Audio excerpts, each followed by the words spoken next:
Hello guys, my name is Shailesh Kumar and I'm a basically resident of Purnia. So I've consulted New Roots back in November 2024.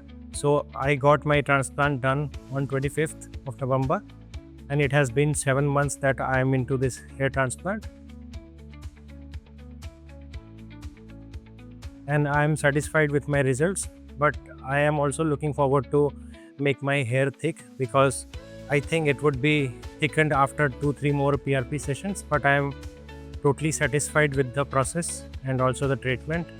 And the staff over here are very amazing, and I'm looking forward to have a amazing result going forward in next 3-4 months. Thank you.